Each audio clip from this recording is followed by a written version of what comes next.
While many of us would prefer to look to the future, history is a part of everyone's lives. But sometimes what we were taught in school was only the tip of the historical iceberg. Here are 10 historical facts they never taught you in school. The Pony Express. The Pony Express is one of the most recognizable icons in American Old West lore. Following the gold rush in 1848, demands for a faster mail delivery service grew, so 3 local businessmen had an idea. They decided to use mounted riders rather than traditional stagecoaches for faster delivery.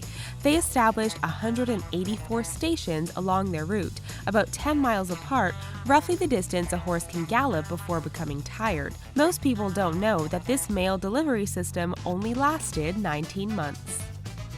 Postmortem photography. When the daguerreotype, the first camera, was invented in 1839, it made it possible for middle-class families to have images of their loved ones. Many families were not wealthy enough to afford painted portraits, so photography sessions were much faster and less expensive. At the time, childhood mortality was extremely high, so using the daguerreotype to photograph the dead became a very common practice in Victorian-era Britain. Sometimes the only images of the deceased were taken after they had passed. The dead would be positioned to appear as though they were sleeping or propped up in chairs, sometimes with the entire family. Heroin as medicine. Before it became an illegal narcotic, heroin was used as medicine. It was used as an anti-diarrheal, a cough suppressant, and a way to soothe a fussy baby. Medical professionals used opium to develop morphine around 1810. They were amazed by its ability to alleviate severe pain and named it after the Greek god of dreams, Morpheus, because of the euphoric side effects. Then, in 1894, Germany had developed their own version, calling it heroin. They claimed it was a non-addictive alternative to morphine. The drugs could be bought over the counter from pharmacies until the 1920s.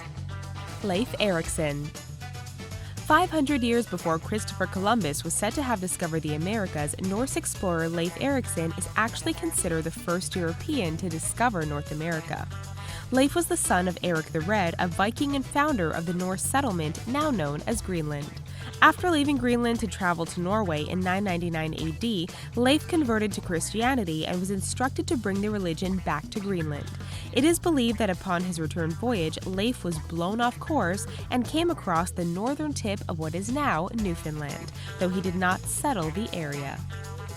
The Swastika. 5,000 years before Hitler turned the swastika into one of the most feared and hated symbols in the modern world, it had a very different meaning. The symbol of the hooked cross represented good luck and well-being and dates as far back as the 2nd century BCE. It is a sacred symbol even today in many Eastern religions like Buddhism and Hinduism and is seen in temples and homes. By 1920, the symbol was associated with the German ideology of a pure race and was later adopted by the Nazi Party during World War II, forever changing and stigmatizing the once innocent symbol. Female hysteria treatment. The idea of female hysteria dates back as far as the ancient Greeks. They believed that a woman's uterus was in fact a living creature that roamed her body, causing illness and distress. By the late 1850s, female hysteria was one of the most commonly diagnosed mental illnesses in women. Symptoms of female hysteria were said to include insomnia, nervousness, and lack of appetite. In extreme cases, physicians would order the removal of the uterus or a trip to the insane asylum.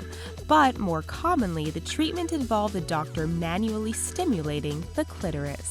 Given the overwhelming amount of patients that were diagnosed with female hysteria, physicians developed the first vibrators to allow women to relieve their own symptoms.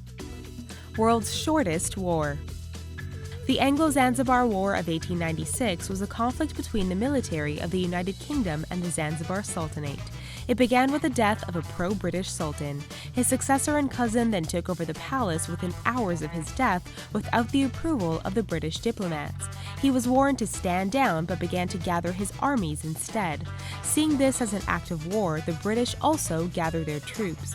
The British offered the new sultan an ultimatum: stand down or be destroyed. He refused and the British opened fire. The sultan escaped and left his remaining people to fend for themselves. Within 38 minutes, the war had ended. Dr. Eugene Lazowski. Known as the Polish Schindler, Eugene Lazowski was a Polish medical doctor during World War II.